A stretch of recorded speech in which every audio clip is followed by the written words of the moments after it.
today's wonderful topic is emotional strength. But before we do that, I wanted Sammy D, give us a little bit of an update. What are you up to? What are you building? What are you working on? Cool. Put me on the spot, lady. Oh, hell yes. Okay. Well, I better do it to you rather than Nina. Well, I have been working really, really hard the past couple of weeks to relaunch my Wellness 2019 challenge to include habit stacking, which is basically you change one small thing on a Monday, and then the following Monday you add another small thing and so on. So doing that, and I've also planned to do some workshops for life coaches on the techie side. Right.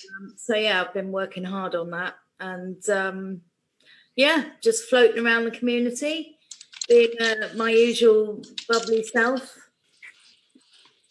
Not much else happening, but yeah, I have been quite busy past couple of weeks. So, people will get group invites, and sorry, but yeah, I created a load of groups and events and God knows what else. And Tony Lee, who's in the community, she messes me today, bless her, and said, "Whoa, what's going on?" Said, a lot. Lot's going on. Calm down. Yeah. So so if you get what's happening with Trainwreck in the Kitchen? Trainwreck in the Kitchen. Oh yes, I did another brief Trainwreck Kitchen video last week. I don't know why, I just sort of sat up in bed and thought people need to know how to make tea. So yeah, I did a video on that, and the next one is going to be either vegan millionaire slices or vegan rice crispy cakes. Oh, I like that second one. Yeah, definitely. So I'm going to make Margaret's chocolate, and I'm going to use puffed something instead of the pre-made cereals. So hopefully get. I really thought it was funny. I was somebody's Instagram post this morning was about dark chocolate hummus, and I was like, oh, dark. I made that yesterday. What? I made that yesterday too. It's so good. Okay, I see a recipe share coming up, right? I need to perfect it. Okay. Well, so once that's perfected, we'll see it on your website? Yeah, I'm guessing. I keep on finding the ways to add dark chocolate to anything. I think that's a wonderful thing. Is it chocolate you make yourself? As long as it's homemade chocolate. It should replace cheese, in my opinion. David Gieselman says that he's not sure if he's making his tea right. So what would be the recommendations you'd have for making a great cup of tea? Oh, honestly, I mean, go and watch the video, really. But that was my bossy teacher head. Did you like that? But, yeah, you did that really well. So get a big cup, like a giant urn kind of cup, right? Mm-hmm. Put a tea bag in, and it should be a plain black tea bag, not Earl Grey, not all that flashy stuff. Just chuck it in, boiling water, stir it, squeeze it, chuck it, put some milk in, put some sugar in. Oh, yeah, absolutely. And that's proper British tea. All right. So Susan Darling says that she wants to know more about dark chocolate hummus. So Nina, I'm saying right now, you owe us a fabulous recipe. We're going to be watching your website and looking out for that. Well, and then we're going to watch it. And then we're going to watch it. I managed to find time for that lasagna. I can definitely do this. Then Samantha D, we want a train wreck in the kitchen trial of her recipe. Oh gosh, really? Dark chocolate hummus? No. sounds a bit terrifying, considering that hummus is something you dip things into. So what would you dip into You that? can dip apples in it. It's great. Apples, strawberries. Oh yeah, I suppose, yeah. And you can eat it with banana. a spoon. You could eat it with a spoon and put nuts on it. You like, yeah. I've already done chocolate-covered strawberries, vegan chocolate-covered strawberries. So See, yeah, there you go. I've already done that, and that's on a video on the My Big Fat Kitchen page. Yeah. Okay.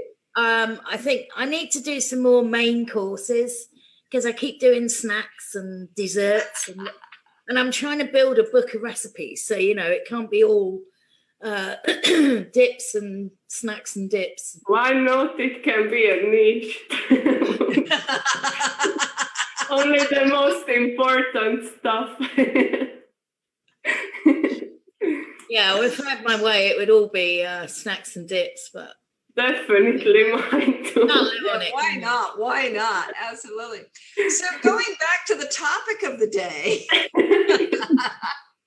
which was supposed to be emotional strength. And obviously, one of the things that we're doing in the February Challenge in Nourish is the Face the Feeling recording. So, you've got your sheet of paper where you're recording how you're feeling when you start eating, how you feel when you stop eating, and start to notice patterns around feelings and eating. Whether it's boredom, whether it's anxiety, whether it's, am I hungry physically, or am I hungry, like my head says you're hungry, but you're not actually physically hungry. But one of the things that comes up is that emotional strength, because when you are facing the feelings, sometimes the feelings aren't all that comfortable. No, that's true. And what I've noticed so far is that it's boredom for me. It could be, that I've finished a particular task and I've come to the end of my coffee. And I'm like, and it's habits. Yes. It's automatic behavior. And it's with automatic behavior, you very rarely stop and think, what am I doing here? Yeah. So that's what I've been trying to do this week. And I've surrounded myself with alternatives like bottles of water and, that kind of thing. But it's quite interesting to just have a quiet minute with however you're feeling. Yeah. And one of the things really, that I've come up with is that if you sit in that feeling, whatever that feeling is, if you can sit in there for 3 to 5 minutes, the feeling actually passes. But the anxiety from sitting in that feeling and just being there as opposed to just eating, and it will go away. Because the moment you start eating, it goes away. But when you actually decide, I'm going to sit in this and explore it. Yeah. I start getting anxious. I start getting really anxious. So I don't want to go there. I don't know what's in there. And usually it's something as simple as boredom or general anxiety or whatever. And it's like, well, what was so bad about this? But we've become so accustomed to not allowing ourselves to feel anything bad. It's a bit like, I love positive affirmations, but that does not replace feeling emotions that might be classed as negative. Yeah. Just because you're doing positive affirmations doesn't mean that you ignore sadness or you ignore. No. It just strengthens you in those situations. That's all they do. And so, but we've become so good at avoiding emotion, and food is one of the ways. I caught myself when Isabella used to get injections. I was like, well, you've had your injection. Now let's get an ice cream that'll make you feel better. Yeah. And then, of course, I'm like, oh, my God, what am I teaching my daughter? Physical pain, you have an ice cream, you'll feel better. I was like, oh, my God, what kind of mother ass? But, that's exactly how I grew up. You get an injection, you can have an ice cream. Yeah. But don't you think it's again, we're coming down to the mindfulness of it. Yeah. And, mindfulness is just some great big buzzword for the last couple of years, meaning meditation. It doesn't just mean that. It means... No. It means being openly conscious of where I am right now. And in terms of emotional strength, it takes a while to kick that door down, because I recently had a session with Sharon over, some of the things that we do on Saturday. Yeah. And it's just so profound. It's like I'm staring at a door that's been cracked open. And I now have to go in there and say, wow, it takes a lot of strength to kick that door down.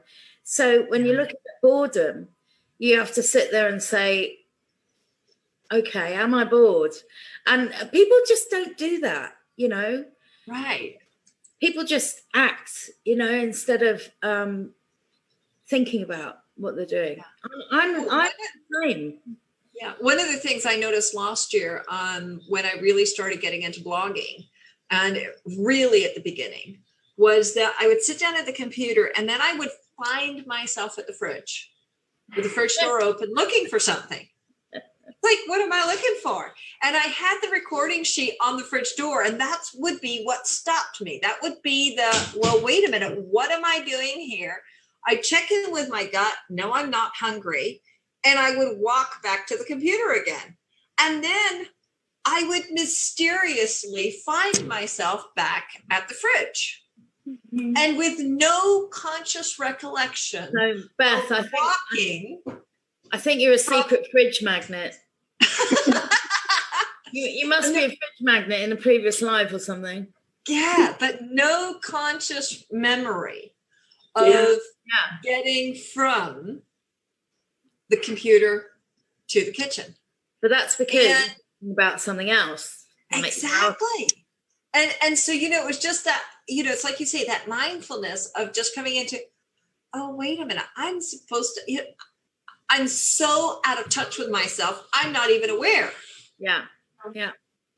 And sometimes it's not even about finding a list of alternatives to do. It's just to stop and see what is that urge trying to tell you, and just let it pass. It will go away on its own. That urge to eat and overeat when you are not even hungry or anything. Yeah. Because sometimes we can get lost in finding all the triggers. There can be a million triggers, whatever happens in life, your brain can see it. Oh, look, we can make a trigger out of it, and if you are so caught in that without being mindful and aware of what's going on, and actually, refusing to act on that urge to eat when you are not physically hungry, I think it's the key that people often kind of forget it. If you spend a year, tracking all your triggers and you are still overeating and mindlessly eating, it doesn't solve anything.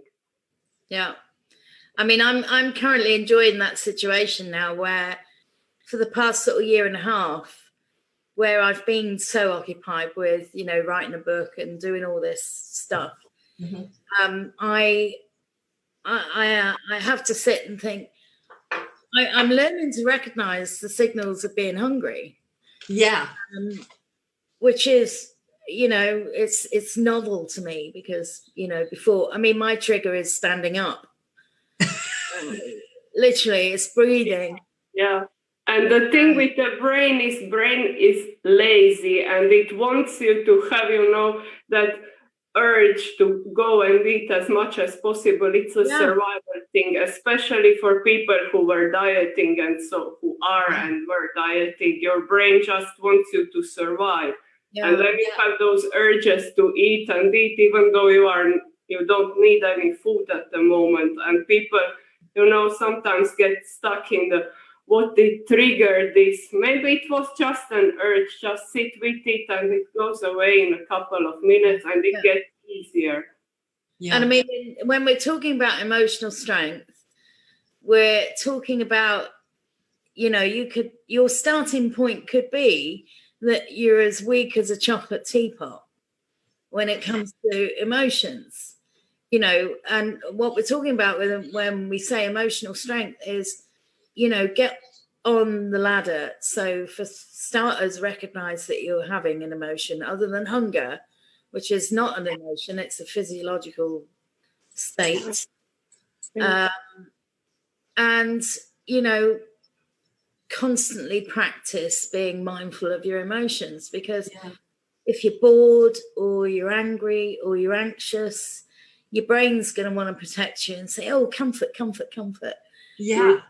And that's why they're called comfort foods, you know. And the thing for me is that, you know, one of the best things I did for myself was I printed off a list of about 50 different emotions, because one of the things for emotional strength is starting to differentiate between I'm angry and I'm frustrated.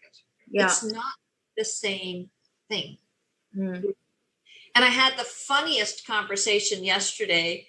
I think it was with Sarah Whalen and Andrea Hendron about anger. And if you said, you make me feel angry, versus I choose to feel angry about what you just said to me. How stupid does that sound? Yeah. Okay. And we give our power away because I'm choosing to get angry over the situation that just happened to me. Really? You're going to let that situation have that kind of power? Yeah. And, I mean, that takes constant mindfulness to check yourself. So why shouldn't we apply that to every aspect of our life? Like, you know, I don't do breakfast. Well, I don't do any kind of meal times, really. I just wait till I'm hungry. But this morning, I chose a couple of pieces of fruit for breakfast because I spent the time saying, do I need something? And what would make me feel good? And for very few occasions, although I'm practicing, the fruit, the thing that I chose made me happy and fulfilled. And it sounds so pathetic that we're placing so much weight on eating. Yeah. You know, other generations might say, oh, Jesus, look, you know, if you're hungry, eat. If you're not, don't. Right. And isn't that the purpose of eating, in a way of I'm hungry, physically hungry, therefore I eat something hopefully nutritious that not only takes care of the sensation of hunger in my stomach, but actually gives my body what it needs. And I can remember one day I was feeling hungry and I was like, oh, I've got ice cream. And I don't know what happened at that moment, but I thought for a moment, oh, let me ask my stomach if it would like ice cream. And I was like, so stomach, would you like some ice cream? And the answer was no. And I was like, crap.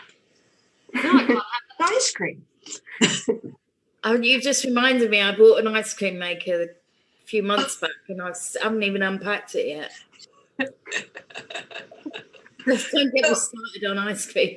Yeah, but it was this waking up to, well, if you asked your body what it wanted, and I had that the other day, I was gonna fry something or saute. Well, I was gonna saute it. And I asked my stomach if it wanted sauteed, and it said, no, I don't. I really like steamed. And I was like, oh crap, why? Why would you want steamed? But it was like clean, and it's exactly. And I was like, well, what is the problem with this? Clean and and so part of me was mad because, well, next time I'm not asking you. I'm just going to make it and eat it. You will.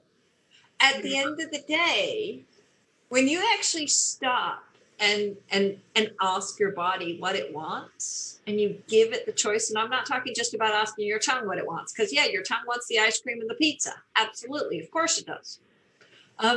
You know, it's like an awkward Yeti comic, you know. Tongue makes all the decisions, and okay, stomach, you can have some more. I don't want any more. Well, you're having it anyway. But, you know, I mean, doesn't it always come down to spending time with yourself, being aware of yourself? in terms of your emotional state and your physical state, i.e., whether or not you're hungry. And, you know, if my gut says to me, screw it, you've had one of those days, get some ice cream, I'd probably get some, you know, but then I'm not going to kind of entertain that idea too many times. Yeah. Because then that goes against everything else that you should be listening to. Yeah. You know? But I mean, one of the things that I've realized is that, you know, it's not like I can actually now I can have ice cream in the freezer and it can just stay there. And I don't have to say, oh my God, I got ice cream in the freezer, I got to eat it. Yeah. Well, you know what? You know? The best feeling, right? I'm in exactly the same place, is opening your freezer and finding the ice cream that you forgot about.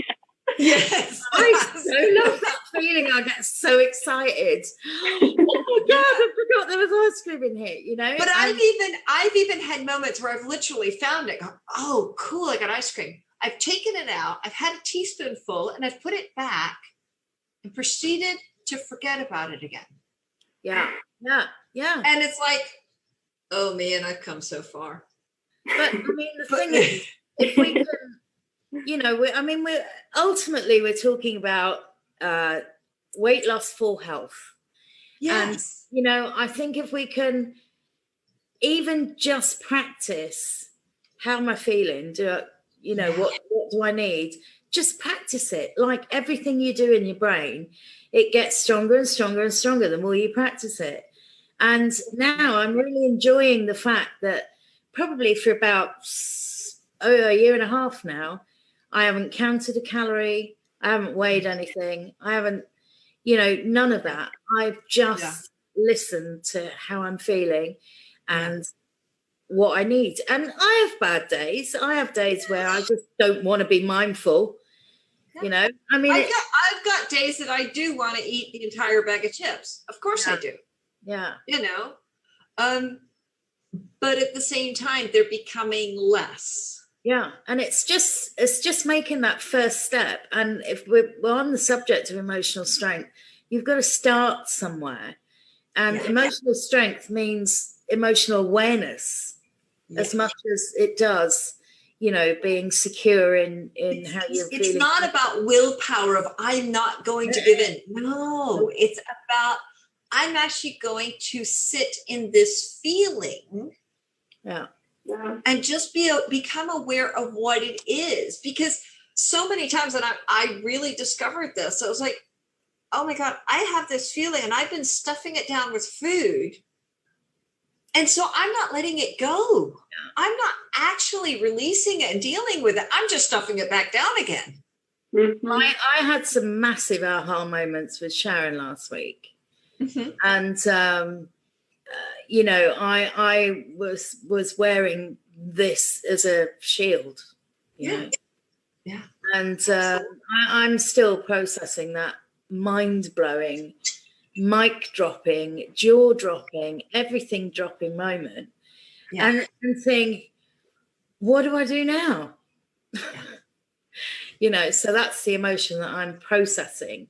I mean, it was so profound. Yeah. I'm still looking at what was discovered last week and thinking, what? You know, and now that you say that, I'm sitting here going, oh yeah, one of my issues was control and not liking letting go of control. Maybe that's why I was so mad about this morning. You know, that whole I'm not in control of this and this really pisses me off. But really, this is what, you know, this is enough. This situation is enough to get me out of a good vibe. Yeah. I can't control it. So why, you know? Yeah.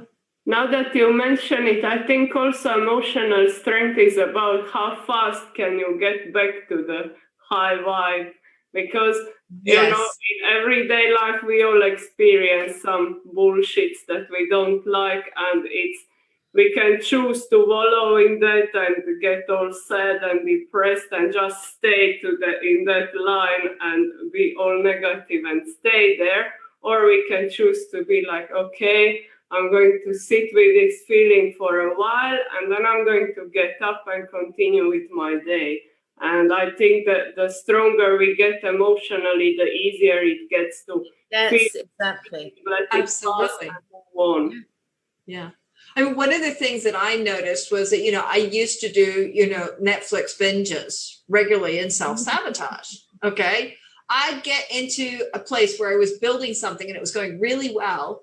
And I would go on a 2-week Netflix binge and just totally wipe out all the hard work and everything I was doing. And I said to a friend, I was like, oh man, I just did a 5-hour Netflix binge. And she was like, and then what? And I was like, and then I got back to work. And then afterwards I was like, well, okay, so you lost 5 hours. You could have used it better. You could have gone for a walk. You could have had a nap. Yes, I could have used it better. Or, there could have been a reason you walked away from what you were doing for 5 hours. Right, exactly. And the thing is, it was like, okay, but accept it. Don't beat yourself up about it and move on. But, the sign of maturity is how quickly from the moment that I notice I'm falling off my goals, I'm falling off track, how quickly am I getting back on track? I mean, it would end all wars, really. If everyone on the planet just sort of took one step forward and say, right, how am I feeling right at this very second? Yeah. And I am an emotional infant. Honestly, I'm absolutely a petulant child when it comes to emotions. And so that's my responsibility, and that's something I have to deal with. But what comes with that petulance is humor. Right. Which everyone loves. So, I like making people laugh. That's one thing I get up for. But everything boils down to us paying attention to what we're doing and how we're feeling. It's not just food, it's everything. No, it's everything.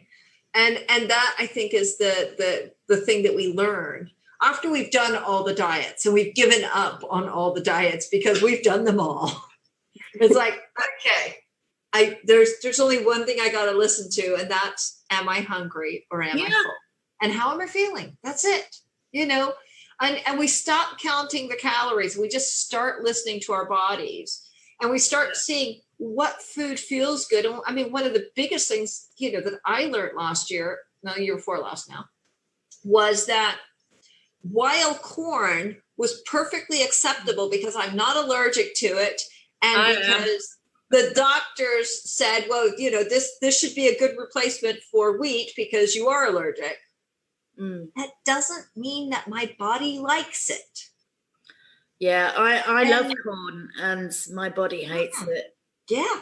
And I simply, I just don't buy anything that's corn, whether it be, and I love corn tortillas. I love, that sort of thing. But it's like, why would I do that to myself? Why am I going to put myself through that trauma? Now, thankfully, I live in a country where there's a whole lot of Chinese, Japanese, Thai food stuff, Hindu food stuff. So I can get all kinds of alternatives. Yeah. I'm not limited to, it's either, wheat or it's corn. No, there's, I can get garbanzo flour. I can get rice papers of all different sorts, for cooking and for wraps and for summer rolls and for spring rolls. There's options out there. Yeah. And when you're talking about, if there's anyone watching that kind of thinks, oh, but you must count calories. Look, if you like me and you've done every single diet on the entire planet, if you write in the most ridiculous thing in Google, I swear to you there's a diet for it. If you go to Google and type in the Jesus diet, I'm sure you will. You will find it. Absolutely. Jesus diet. Now, what I'm saying is, yes, we need to be aware of our health and the nutrient content and everything. What I'm saying is, if you've been on every diet that exists on the planet for your whole life, you friggin' know how many calories are in that thing. Yeah. Yeah, you don't have to count it anymore. So, just learn to recognize the signs that you're hungry, because it's the most liberating thing ever, that your body is taking back control of, and feed it.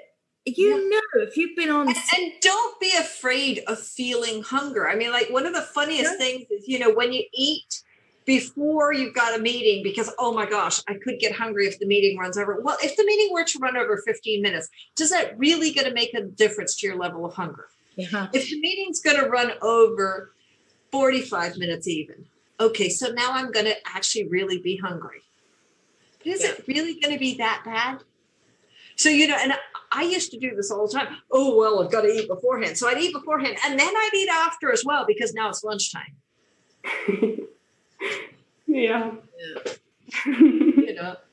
So, I mean, we're all big enough and ugly enough to know what we're putting in there. I mean, I got taken to Slimming World as a model when I was like 7. It's been part of my life forever. Yeah. And we've got to, start taking back power in terms of, what we're putting in. And we are clever women. We know what's good for us. Yeah. What we don't have a grip on is how we emotionally fly off the handle and, grab the ice cream. Yeah. And that's just it, because the thing is that once we start realizing, and one of the things about emotional strength is knowing when to ask for help, because I know for me, sometimes comfort eating is I want a hug. Okay. Yes. And because I want a hug, I eat the ice cream because it's comfort. But I mean, you're sitting there with the most cuddleable little kid in the whole world. Absolutely. Why would you fly a continent to come over and cuddle that? Exactly. But it's exactly that. It's the recognizing of, oh, wait, what I'm hungry for is company or comfort. And so, okay, do I need to make a phone call and talk to a friend? Start to become aware of, oh, wait, this is what I want. And sometimes I just need to talk to mom. I don't need to eat the ice cream. I want to call mom. Well, call mom. Yeah. I mean, there's a very fine line between, feeling hungry and yearning for something. So, you could be yearning for a hug or, to hear from your mum, or you could be homesick. Yeah. Very similar feelings inside. Yeah, exactly. And so we eat the ice cream because it makes the feeling go away, because it felt so close to the other feeling, but it wasn't that. And, there's probably people in the audience thinking, well, just replace the ice cream with rice cakes or... No. Face the feeling. Allow yourself to feel ice cream. No, it's not that. The ice cream is not the problem. I am the master of the ice cream. Wow, Sammy D.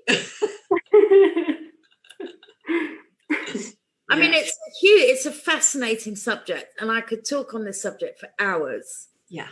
Because, it's such a complex thing. And you could say at one end of the scale, it's literally, as Sharon might put it, us bending our elbows. Yeah. And on the other end of the scale, you could be dealing with, emotions of such epic proportions that you need help to kind of, find a base state. I mean, you could be grieving for something. Yeah. So there's a huge scale there, and it's, I really like the subject, but, if we can just start. Yeah. And it is just starting to sit in that emotion. And I'm not talking about sitting in that emotion all day long. I'm talking about sitting in that emotion for 3 to 5 minutes. That's all. Okay. And at the end of that 3 to 5 minutes, you still want the ice cream, eat the damn ice cream. Yeah, for God's sake. Okay. And then move on. Don't torture yourself, but take that moment and identify what's in this. What is in this, and in terms of information, in terms of learning, in terms of getting to know myself better, and starting to recognize, oh my goodness, this is what I'm feeling. Mm. And if there's something to work on, if you're in the group Nourish, ask for your coaching session. If you haven't had your coaching session and you are in Nourish, ask for your coaching session. Yeah. You know, because once you start identifying those emotions, oh, wait a minute, you know, I'm eating every time I miss so-and-so, and they've been dead a few years. Well, come on. Mm. If a relationship is over and you're struggling, I know that that's not directly your eating and your health, but it is your well-being. Yeah, yeah. And Nourish is about being well. Mm. Yep. So, you know, come and join us in the group, enjoy the challenge, face the feelings, because that's what the month is all about. And we'd love to see you in the group and see you participating. Any last thoughts, Nina? I think everyone can do this. It's such a fascinating thing to do because, you know, we all eat so many times a day. Well, not all of us so many, but you know. And every time we eat is a chance to, you know, tune in and see if we are hungry. What are we hungry for? Is it just the urges or the habit? If you eat every day at some time, maybe it's just a habit and you can kick it. It's not something that you need to struggle with for a long time. This is something you can handle. Every day, multiple times a day, you have a chance to do so. Yeah. And it's a choice. Thank you so much, Nina. Thank you. Any last thoughts, Sammy? Yeah, I mean, I would just say try and take the first step, because if you imagine you're terrified of spiders and you've got a spider in a jar with a lid on, right? And you kind of open it and you're like, no, I don't want to deal with that. It's the same with your emotions. You know, if you sit down and really try and find out why, you know, you're reaching for that. It's fine if you don't want to just start. So just take the lid off the jar and just peek, right? And then the next time, take it off a bit more. And then, you know, after a few days, you'll be staring at the emotion that you're feeling when you go for the fridge. It, you know, just start somewhere, and it's not a race. You know, we're not all required to be emotional experts or emotional goddesses. You know, we're women at the end of the day. And the thing is that at the end of the day, below that emotion, there may be another emotion. Yeah. And until you peel away that top layer, you don't even get a chance to see what's on the next layer down. I mean, it makes food sound like such an expedition for us. But, you know, when you're dealing with overeating or eating in an unhealthy way, you've just got to address it, because it's not your body saying, I want that deep fried Mars bar, I need it. No. It's just not saying that. Yeah. So, And if you checked in with your stomach, it'd be going, no, I don't want that. I don't need it. It's not your, your stomach's going, please don't do that. No, please. Yeah. And, you know, and if you ask your liver, it's going to be going, come on, would you give me a break? So, just start thinking about how you're feeling. Yeah. Thank you, Sammy D. Thank you, Nina. It's been really a pleasure to have you again. And we're going to talk about mental strength, you know, that mindset work, that willpower, you know, that decisiveness. So we'll be talking next week about mental strength. So thank you guys so much. And we'll see you all at Nourish. Thank you.